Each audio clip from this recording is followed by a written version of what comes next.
여러분 자동차 타이어는 땅에 닿는 접지면과 홈이 파여져 있는 부분들로 이렇게 구성이 되어 있습니다. 차를 타면 탈수록 이 접지되는 이 면들이 계속해서 닳게 되죠. 그래서 타이어를 교체해야 되는 순간들이 이렇게 찾아오게 됩니다. 그런데 만약에 이 바닥에 닿는 이 면이 마모가 되어서 이 파여 있는 부분, 홈들과 같이 이게 구분이 되지 않게 된다면은 굉장히 위험한 상태다라고 볼 수가 있겠습니다. 그래서 이 타이어를 자세히 보시면은 타이어 마모 한계선이라는 데가 이렇게 표시가 되어 있어요. 그러니까 접지면이 이 정도 마모가 되었다면은 반드시 타이어를 교체해야 됩니다라는 이렇게 마킹을 해 놓은 것이죠. 하지만 여러분 대부분의 사람들은 어떻습니까? 타이어를 자세히 보는 사람들은 그렇게 많지 않은 것 같아요. 우리는 보통 자동차 앞에 서면은 빨리 타거나 아니면 빨리 내리기 바쁘죠. 막 차를 내릴 때마다 막 내 차를 계속 이렇게 살펴보고 기스가 났는지 아닌지, 뭐 타이어 공기압을 확인하고 그런 분들 거의 없습니다. 뭐 신차를 뽑으신 분들 빼고는 그런 일들은 거의 없죠. 하지만 그러다 보면 여러분 우리도 모르는 사이에 타이어가 생각보다 많이 닳아 있을 때가 있다라는 거예요. 타이어가 마모돼서 그 한계선을 넘기고 있을 수도 있는 것이죠. 여러분 만약에 타이어를 제때 저희가 교체를 하지 않고 계속해서 달려가게 되면은 뭐 비가 오거나 눈이 오거나 뭐 브레이크를 갑자기 세게 밟게 되면 자동차가 미끄러지는 경험을 하게 됩니다. 뭐 차가 전복이 될 수도 있는 것이죠. 그래서 타이어는 이상이 생기면 바로 교체를 해야 됩니다. 뭐 나중에 교체해야지. 나중에 없습니다. 타이어는 커다란 사고로 이어지기 때문에 뭐 이렇게 뭐 헤드라이트 하나 뭐 요 정도 수준이 아니라 바로바로 교체를 해야 된다는 거예요. 우리 영혼도 비슷한데요. 여러분 우리 영혼 내면에 문제가 있다라는 것을 알기가 생각보다 쉽지 않습니다. 그냥 괜찮겠지. 주일 예배 잘 들으니까 말씀도 읽으니까 괜찮겠지 괜찮겠지라고 생각을 할 수 있지만 사실 우리 내면에 숨어 있는 뭐 우상이라든지 죄라든지 영적인 문제가 있을 수도 있다라는 거예요. 나중에 돌이켜야지. 그러면 너무 늦게 되어 버리는 것이죠. 이처럼 타이어에 있어서 이 접지면과 파여 있는 홈 사이에 구분점이 있어야 된다라는 것은 굉장히 중요합니다. 근데 구분이 되지 않으면 미끄러집니다. 구분이 되지 않으면 사고가 날 수밖에 없는 것이죠. 그리고 오늘을 살아가는 우리에게 있어서도요, 그리스도인들과 비그리스도인 사이에는 명확한 구분점이 있어야 됩니다. 윤리적인 수준, 뭐 도덕적인 수준, 우리가 살아가는 목적과 삶의 방식, 그 모든 면에 있어서 굉장히 명확한 구분선이 우리와 그들 사이에 있어야 되는 것이죠. 여러분, 하나님은 깨어진 세상에 우리들을 보내주셨습니다. 뉴스를 보면 여전히 슬프고요. 여전히 마음이 아프고 너무 완악한 일들이 계속해서 보도가 됩니다. 하나님은 당신을 주인으로 모시고 사는 이 한 사람 한 사람들을 교회로 삼으시고 삶의 각처에 보내고 계신다라는 거예요. 바로 우리 한 사람 한 사람을 통해서 이 세상이 완전히 죄로 무너지지 않도록 지키도록 회복하도록 우리를 사용하고 계신 것이죠. 여러분들과 저를 빛과 소금으로 부르고 계십니다. 믿으십니까? 물론 우리도 여러분 완벽할 수 없겠지만 끊임없이 하나님의 말씀대로 순종하려는 진실함은 놓치지 않으려고 애를 써야겠죠. 그리스도인답게, 교회답게 살지 못하는 우리 내면의 모습을 보면서 슬퍼하고 아파하고 노력하고 애써야 된다라는 거예요. 우리가 속해 있는 회사와 뭐 학교와 가정과 여러 가지 지역 가운데 죄를 향해서 끊임없이 달려가는 그들의 흐름을 보면서 우리는 멈춰 서게 하는 자가 되어야 되는 것이죠. 그러기 위해서는 명확하게 구분이 되어야 됩니다. 거룩하게 구별이 되어서 완전히 미끄러지지 않도록 우리가 완충작용을 해야 된다라는 것이죠. 하지만 여러분, 우리가 구분이 잘 되고 있습니까? 정말로 그 거룩함을 지켜내기를 힘쓰고 애쓰고 어디에 있든지 간에 하나님 나라 백성답게 살아가는 그런 모습이 우리 안에 있는지를 돌아봤으면 좋겠어요. 완벽하지 못하기 때문에 포기해버리진 않았습니까? 말씀대로 사는 것이 너무 힘드니까 애초에 포기해버리는 마음이 우리 안에 있을 수도 있다라는 것이죠. 여러분 참된 그리스도인들은요 말과 행동과 우리가 추구하는 가치관, 우리의 삶의 방식이 정말로 확연하게 달라야 된다는 거예요. 삶의 목적이 다르고요. 삶의 이유가 다르기 때문에 삶의 방식이 달라질 수밖에 없는 것이죠. 하지만 그럼에도 불구하고 우리가 주님을 한편으로는 예배하지만 여전히 다른 것을 동일하게 예배해서 죄와 우상에 우리 마음을 내어주고 우리 내면이 점점점 닳게 된다면, 이 마모된 한계선을 넘어버리게 된다면 우리는 함께 치우쳐 악에 처하게 되는 것입니다. 우리 말과 우리의 삶 사이에 있는 이 간극을 슬퍼하고 아파하고 노력하라는 모습이 끊임없이 있어야 된다라는 것이죠. 하지만 슬프게도 오늘날의 우리의 모습을 자세히 돌아다 보면은 그런 구분점이 명확하지 않은 것 같을 때가 있습니다. 예전에는 그리스도인임에도 불구하고 막 죄를 짓는 이야기들, 넘어지는 이야기들, 슬픈 이야기들을 들으면 창피하고 부끄럽고 마음이 아팠습니다. 그런데 이제는 익숙해지는 것 같아요.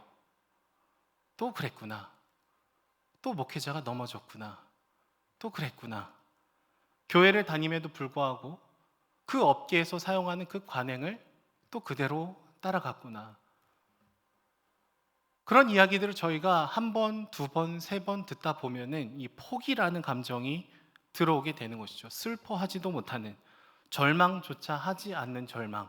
그게 우리 내면에 파고들게 되는 것입니다. 그러면서 우리의 항변은 이럴 수 있을 것 같아요. 일부가 그러는 것이라고. 교회는 사람 보고 오는 것이 아니라 하나님 보고 오는 것이라고. 여러분, 이런 답변과 이런 위로는요, 평균 20점짜리 위로입니다. 수능을 볼 때 높은 점수의 문제는 다 포기하고 1점짜리만 맞자. 그래도 20점은 맞았잖아. 그렇게 위로하는 것과 똑같다라는 거예요. 오늘 말씀의 7절 말씀은 얘기합니다. 하나님이 우리를 부르심은 뭐래요? 부정하게 하심이 아니요 거룩하게 하심이니. 하나님의 우리를 향한 부르심은 거룩이라는 단어로 표현이 되어 있습니다. 그러니까 우리의 삶을 돌아보면 심각한 문제가 있다는 거예요. 한계선을 넘어버렸을 가능성이 크다라는 것이죠. 사도 바울은 3절에서도 하나님의 뜻은 너희의 거룩함이다 라고 얘기를 하고 있죠. 여러분, 거룩함은 여러 가지로 표현을 해볼 수 있겠지만 구별됨으로 얘기를 할 수 있겠습니다. 단순히 남들보다 기도를 더 많이 하고 예배를 빠지지 않고 교회에 하나님에 관련된 일을 우리가 더 많이 한다고 해서 그것 자체가 거룩한 것이 아니라 우리 내면 깊은 곳에서부터 하나님이 진정한 주인이셔서 우리가 돈을 쓰는 것들, 우리가 걸어가는 것들, 우리가 사람들을 대하는 태도들, 그 모든 것에 있어서 주님이 왕이셔야 우리가 거룩하다라고 얘기를 할 수 있는 것이죠. 여러분, 우리는 가장 종교적이면서도, 종교적인 외관을 가지면서도 가장 세속적인 존재일 수도 있다는 거예요. 내가 막 열심히 기도하는데 그 열심히 기도하는 그 내용이 더 많은 것을 갖고 남들보다 승진 빨리 하고 끊임없이 그것만 우리가 강구하고 있다면 종교적일 수 있지만 여전히 가장 세속적일 수 있는 것이죠. 특별히 사도 바울은 오늘 데살로니가 교회를 향해서 굉장히 구체적인 권면 세 가지를 하고 있습니다. 첫 번째는 성이고요. 두 번째는 돈입니다. 세 번째는 죽음에 대해서 얘기를 하고 있어요. 리차드 포스터는 돈, 섹스, 권력이라는 책을 통해서 오늘날 우리들에게 가장 유혹이 되는 것들에 대해서 다룬 내용들이 있습니다. 그리고 그 내용 중에 복음은 단지 영적인 이야기들만 하는 것이 아니라 굉장히 구체적이고 실제적인 것을 향해서 뻗어 나가야 된다. 우리 실제 삶까지 흘러 들어가야 그것이 완전한 진리다라는 얘기를 하고 있어요. 먼저 바울은 데살로니가 전서를 고린도라는 도시에서 지금 쓰고 있습니다. 우리가 주일 예배 때 계속 보듯이 고린도라는 도시는 무역이 굉장히 활발해서 많은 사람들이 오가는 곳이었습니다. 그런데 굉장히 성적으로 타락한 곳이었어요. 그 당시에 고린도 소녀라는 표현은 매춘부를 의미했습니다. 그리고 너 고린도 사람 다 됐구나 막 이렇게 하면은 너 매춘부에 맨날 푹 빠져 사는구나, 돈으로 그렇게 성을 주고 사는구나, 이런 표현이었어요. 그만큼 음란하고 성매매가 활발했다라는 것이죠. 데살로니가라는 도시도 그랬고요. 마게도니아라는 커다란 이 지역도 비슷한 흐름 가운데 놓여 있었다라는 거예요. 여전히 음란하고 죄가 죄인 줄 모르고 이 세속적인 곳으로 표현이 되고 있는 것이죠.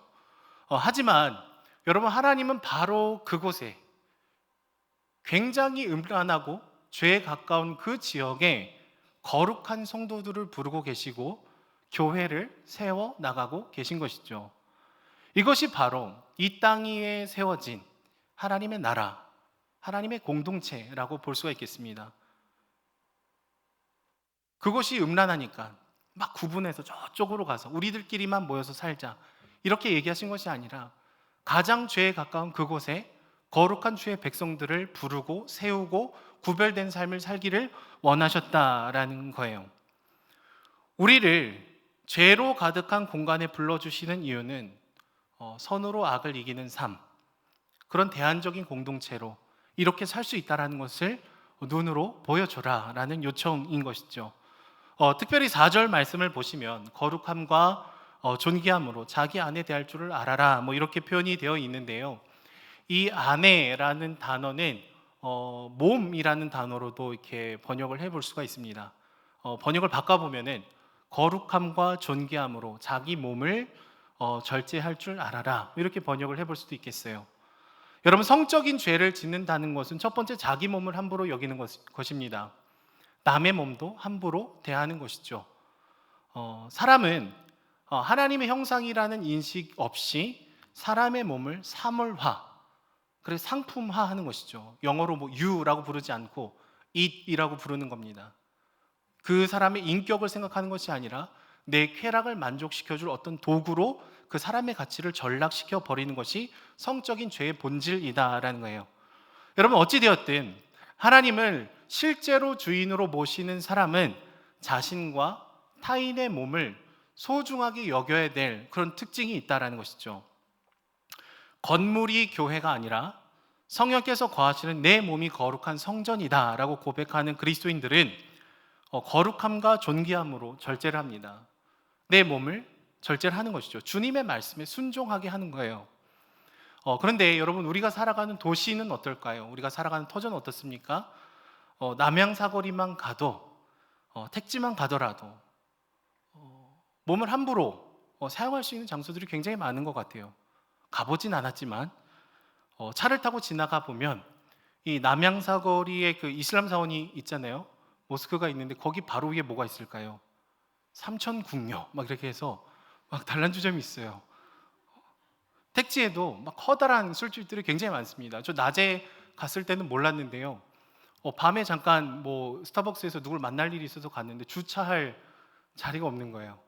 낮에는 티가 안 났는데 밤에 가니까 막 술 마시는 곳이 있을 뿐더러 계속해서 누군가를 기다리고 있다. 막 이런 문구들이 굉장히 많더라고요. 그러니까 요즘은 배우자가 있음에도 불구하고 여자친구, 남자친구를 사귀는 것이 당연한 세상이 되었다고 들었습니다. 아직 그런 분을 제가 대놓고 만나본 적이 없어요. 보통 이런 이슈로 목사를 만나게 되면은 걸렸거나 들켰거나 둘 중에 하나인데 아직 그런 적이 없습니다. 치밀어 오르는 이 성욕을 그저 어쩔 수 없는 것 정도로 여기고 부부 사이 허락되는 축복을 이 쾌락의 통로로 바꿔버리는 것이죠. 그런 일들이 굉장히 많이 일어나고 있다는 거예요.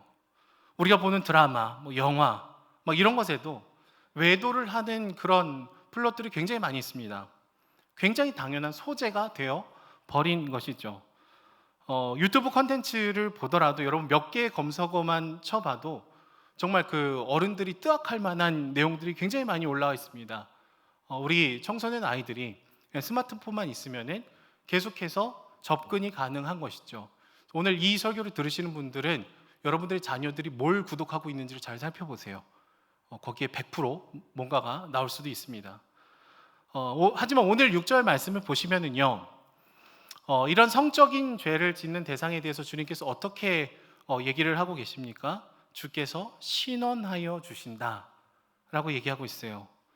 이 신원한다라는 말은 어벤져라고 이렇게 영어 성경에 써 있습니다. 복수해 주신다. 치명적이고 이 심각한 죄를 하나님은 결코 좌시하지 않는다라는 거예요.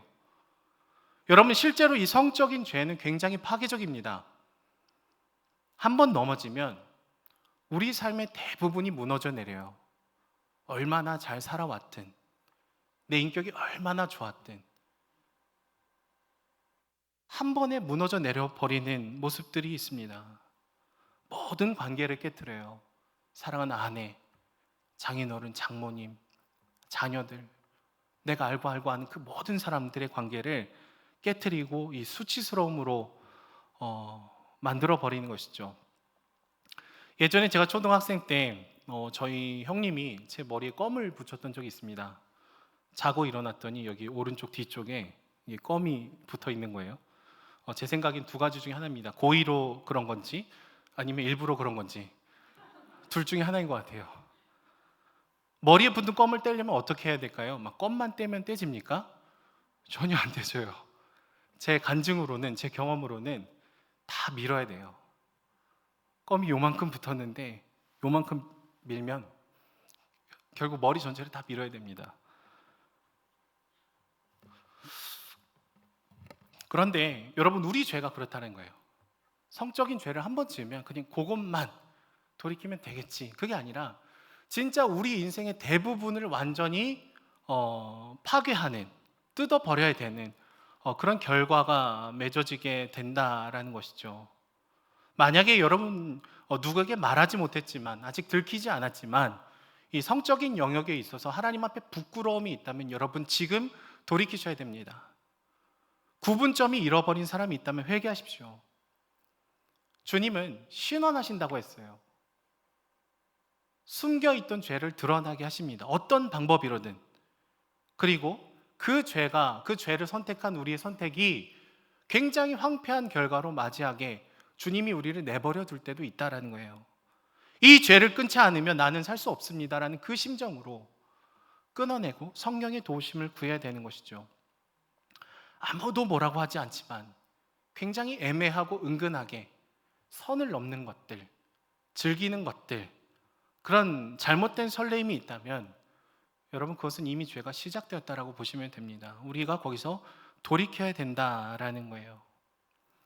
교회는 이런 면에서 약해서는 안 되는 것이죠. 교회이기 때문에 취약하다, 말도 안 되는 변명입니다. 교회이기 때문에 더 조심하고 서로를 존중하게 여기고 그 선을 끊임없이 지켜나가는 그 거룩함이 우리의 표지가 되어야 되는 것이죠. 두 번째로 사도 바울이 얘기하는 구별점은요, 돈입니다. 오늘 말씀을 그대로 쭉 읽으시면 그냥 형제를 사랑해라. 근데 너희가 잘 사랑하고 있다. 근데 갑자기 자기 일을 열심히 해라. 조용히 일을 해라. 뭐 이런 얘기를 해요. 내용이 잘 연결이 되지 않는 것 같습니다. 여러분, 데살로니가 전서 맨 앞부분을 보시면은 데살로니가 교회가 아가야와 마게도냐 지방 교회의 본이 되었다라는 얘기를 하고 있어요.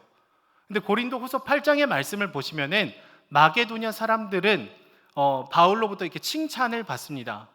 어떤 모습을 칭찬을 하고 있을까요? 예루살렘 교회가 겪고 있는 경제적인 어려움을 나의 문제로 여기고 그들을 위한 헌금을 하고 있다라는 것이죠. 연보를 했다. 근데 이 마게도냐 교회 사람들이요, 다 먹고 살기 편하고 풍요롭고 잘 살고 막 그런 상태가 아니었다라는 거예요. 힘들고 어려운 중에서도 우리가 한 몸이기 때문에, 그리스도 안에서 한 형제 자매이기 때문에 저 사람들을 도우면 나의 당장 경제적인 상황이 흔들릴 수밖에 없지만 그럼에도 불구하고 연보하고 후원을 하는 것이죠. 우리 고린도후서 8장 4절 말씀을 보시면 이렇게 표현이 되어 있어요. 이 은혜와 성도 섬기는 일에 참여함에 대하여 우리에게 간절히 구하니, 이들을 돕는 일에 우리도 사용해 주십시오. 예루살렘 교회를 돕는 일에 우리도 동참하게 도와주십시오. 그 기회를, 그 특권을 우리에게 주십시오라고 얘기를 했다라는 거예요. 왜 그렇습니까? 우리가 이 땅에 있지만 하나님 나라 백성이기 때문에 그렇습니다. 완전히 다른 공동체로 살 수밖에 없는 그 영원한 복음을 우리가 소유하고 있기 때문에 그런 것이죠. 너와 나로 쪼갤 수 없는 한 몸이기 때문에 다른 지체가 굉장히 힘들어하고 어려워하는데 가만히 있을 수가 없다라는 거예요. 근데 그 교회의 본이 된 공동체가 이 데살로니가 교회다라는 것이죠. 여러분, 아마도 데살로니가 교회는요, 공동체 안에서 가난하고 힘든 사람들을 굉장히 열심히 도왔던 것 같습니다. 서로 재정을 자발적으로 흘려보내고요, 막 헌신하고요, 흩었어요, 나의 재정을. 누구 하나 과도한 부유함을 자랑하는 사람도 없었고, 누구 하나 과도한 가난함에 처하는 사람들이 없었습니다. 굉장히 이상적이죠. 하지만 이런 섬김 가운데에서도 우리의 이기적인 본성은 나오게 되는데요, 도움을 받는 사람들의 측면에서 문제가 생겨났습니다. 그 뭐냐면, 가만히 있어도 누가 돈을 주는 거예요. 가만히 있어도 먹을 걸 갖다 주는 거예요. 그러다 보니까 뭘 일을 하냐, 가만히 먹고 놀자, 게으름이 이제 들어오게 되는 것이죠. 남들이 굉장한 희생으로 헌신한 것을 당연하게 여기고, 나중에는 그것을 막 불평하고, 이왕 주려면 막 고기 주지 왜 쌀만 줍니까? 뭐 이런 식의 얘기를 했던 것 같아요. 그래서 참견을 하지 말라는 얘기가 오늘 말씀에 나와요. 그래서 바울은 너희가 잘 하고 있고 평균 이상으로 잘 하고 있지만 그 와중에 호의를 권리 삼아서 일하지 않고 먹고 놀려는 그 마음을 돌이키고 조용히 자기 일을 해라.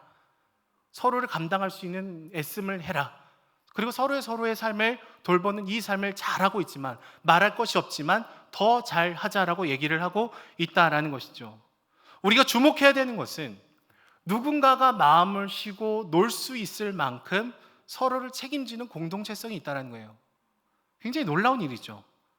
그러니까 그들이 말하는 형제 사랑은요, 영적인 기도와 위로하는 마음을 넘어서서 나의 소유의 일부를 포기하고 다른 사람에게 흘려보내는 굉장히 구체적인 사랑까지 나아갔다는 것입니다. 저는 부활주일에 이 모습을 봤어요. 희년헌금으로 막 힘들고 어려운 중에 헌신하고, 나도 어렵지만 나보다 더 힘든 사람이 있음을 슬퍼하며 그 재정을 모으고 또 흩는, 교회 밖에 있는 사람들은 힘들고 어려우니까 내 곳간을 더 채워야 되지 않냐라고 얘기하지만 우리는 거꾸로 된 삶을 사는 것이죠. 제가 유튜브에서 사랑마켓을 하면서도 이런 경험들을 하게 됩니다. 이웃을 위해서 자기의 소중한 물건을 계속 후원하세요. 막 결혼기념일이었는데 이 돈을 더 의미 있는 일에 쓰고 싶습니다. 그래서 후원을 하러 오십니다. 작은 것, 큰 것 조금씩 모여서 계속해서 우리의 일부가 흘러가는 삶을 사는 것이죠. 여러분, 우리는 완전히 다른 수준의 삶을 살아야 된다는 인식이 없이는요, 복음을 믿으면서도 여전히 자기 중심적인 경제관을 갖기 쉽습니다. 누군가를 돕는다라고 말하지만 하나님을 믿지 않는 사람들 수준의 기부 정도만 할 가능성이 높아요. 내가 쓸 거 다 쓰고 막 남는 거 주는 거죠. 하지만 오늘 지금 이곳에 임한 하나님의 나라를 정말로 믿고 신뢰하고 걸어가는 사람들은 하나님이 맡기신 이 모든 것을 적절히 쓰는 절제함이 있습니다. 자신보다 어려운 형제들을 돕기 위해서 우리 삶의 모든 것을 규모 있게 살려고 노력을 하는 것이죠. 고린도서 8장 5절의 말씀을 보시면 마게도냐 교회 사람들은 자신들을 먼저 주께 드리고, 그리고 또 뭐래요? 하나님의 뜻을 따라 우리에게 주었도다. 이웃에게도 자신의 삶을 드리는 모습들을 지금 보이고 있다라는 거예요. 여러분, 우리는 누군가를 도우려고 하면 종종 내게 여유가 있으면 내가 막 분양 당첨돼서 막 몇 억 얻게 되면 그때 내가 돕겠습니다. 여유가 생기면 내가 돕겠습니다라고 얘기하지만 여러분, 그런 여유는 쉽게 오지 않는다라는 거예요. 거의 주님 오실 때까지 잘 오지 않습니다. 왜냐하면 여러분, 우리의 탐욕은 쉽게 충족이 되지 않기 때문이죠. 수입이 많아지면 수입이 많아진 대로 부족해요. 수입이 없으면 수입이 없으니까 부족하죠. 우리는 만족과 감사보다는 내게 없는 것에 시선을 빼앗길 때가 더 많다라는 거예요. 결국 여러분, 우리는 우리 삶이 흔들리지 않으면서 누군가를 도울 수 있다는 것은 착각입니다. 하나님 나라를 걸어가고 전혀 다른 삶의 기준으로 살아가는 그런 공동체는 내 삶이 흔들리면서까지도 우리가 누군가를 돕고 사랑하고 헌신하는 모습으로 나아갈 수 있다는 것이죠.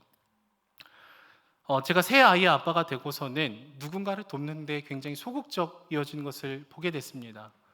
아무 부양의 의무가 없을 때 그때는 내게 주어진 것을 이렇게 흘려보내는 게 굉장히 쉬웠어요. 막 청년 때 막 제가 쓰던 노트북 고시 공부하는 형님 드리고, 막 기타 막 다 선교사님들 드리고 오고, 제가 모았던 그 돈들 다 우리 동생들 단기 선교 가는데 티켓팅 흘려보내고. 근데 제가 아빠가 되고 새 아이의 가장이 되니까 못하겠더라고요. 하지만 코로나 기간 동안에 저희 가정에 있는 돈 없는 돈을 다 털어서 개척교회 흘려 보내봤습니다. 재정적인 어려움을 겪고 있는 동역자에게 돌반지 팔아서 막 그 돈을 흘려 보내봤어요. 그랬더니 주님이 넘치도록 채워주시지 않았습니다. 막 당장 피드백을 주시고 막 넘치게 채워주시고 안 그러더라고요. 그런데 사라지더라고요. 통장의 잔고는 사라지고 다시 재정적인 어려움은 찾아오지만 탈진할 만한 수준은 아니었습니다. 순간순간 함숨 나오고 힘든 때도 있었지만 버틸 수 있었어요. 우리는 그렇게 살아볼 수 있는 사람들이죠. 완벽할 수 없지만 11조 10분의 1을 주님 앞에 드린 다음에 10분의 9는 내 겁니다. 내 멋대로 쓰겠습니다. 내 탐욕대로 쓰겠습니다. 그렇게 동일하게 화려하고 더 많은 것을 추구하는 인생이 아니라 10분의 9를 쓸 때에도 우리는 주님이 주인이신 그 삶을 살아가기를 위해서 애를 써야 되는 것이죠. 그럴 때 우리는 두 번째 구별점을 지켜나갈 수가 있는 거예요. 고린도서 8장 9절 말씀에 이렇게 기록이 되어 있어요. 우리 주 예수 그리스도의 은혜를 너희가 알거니와 부요하신 이로써 너희를 위하여 가난하게 되심은 그의 가난함으로 말미암아 너희를 부요하게 하려 하심이라. 여러분, 예수님이 우리를 위해서 그러셨고요. 우리도 그런 삶을 살아가려고 노력을 해야 되는 것이죠. 마지막 구별점은 죽음입니다. 죽음. 데살로니가 교회 사람들은요, 부활에 대한 소망을 잘 품지 못하는 연약함이 있었습니다. 그래서 바울은 너희가 자는 자들에 관하여 알지 못함을 내가 원하지 않는다라고 얘기를 하죠. 원문을 보면 알지 않기를 원하지 않는다. 그래서 부정에 부정을 더하고 있어요. 정말 너희가 알았으면 좋겠다. 뭐를요? 죽음이 끝이 아니라 자는 것이다. 깨어남이 있다. 또 다른 시작이다. 이것을 너희가 알았으면 좋겠다고 굉장히 강조하면서 얘기를 하고 있는 거예요. 여러분, 잠이 든다는 것은 깨어난다는 것을 전제하고 있습니다. 죽음이 끝이 아니라는 거예요. 우리가 장례식장에 가서 남들이 다 슬퍼할 때 기뻐하는 찬양을 할 수 있는 이유는 이 죽음이 절대로 끝이 아니기 때문이죠. 예수 그리스도의 그 부활이 진짜가 아니라면, 우리에게도 적용이 되지 않는다면 우리의 복음은 심각하게 문제가 있다는 것입니다. 하지만 우리는 죽음을 마주하지 않아요. 고대 사회에서는요, 사람들이 쉽게 죽었습니다. 늙기 전에 죽었어요. 길거리 시체들이 많았습니다. 그 도시에는. 그런데 죽음을 맞이할 때는 그 죽음의 현실을 굉장히 가까운 데에서 늘 쳐다봤어요. 늘 목도했던 것이죠. 뭘 느꼈을까요? 나는 한계가 있는 존재구나.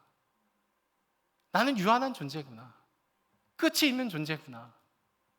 그러나 이 부활이 우리에게 필요하다는 것을 계속 과도한 욕심을 가지려다가도 끝이 있구나 멈추는 것이죠. 오늘날의 죽음은 어떻습니까? 죽음으로부터 우리는 격리되어 있다는 표현을 써요. 병원에서 죽음을 맞이하죠. 가정에서 우리 어르신들의 소천하시는 모습을 충분한 시간을 가지고 기도하고 예배하면서 보낼 수 있는 기회가 거의 없습니다. 병원에서 우리의 일상과 구분되어 있는 어떤 공간에서 장례를 치를 때도요, 입관을 하고 염을 할 때 그 잠깐 그 순간에만 우리가 그 죽어 있는 몸을 맞이하지 거의 다 이렇게 떨어져서 지낸다라는 거예요. 그러다 보니까 마치 죽음이 없는 것처럼 더 많은 것을 갖고 성취하고 누려야 할 것 같은 세상과 동일한 기준과 방식과 삶의 모습을 저희가 추구하면서 살아갈 때가 있다라는 것이죠. 그래서 누군가는 오늘날은 죽음이 죽은 사회다 라고 얘기를 합니다.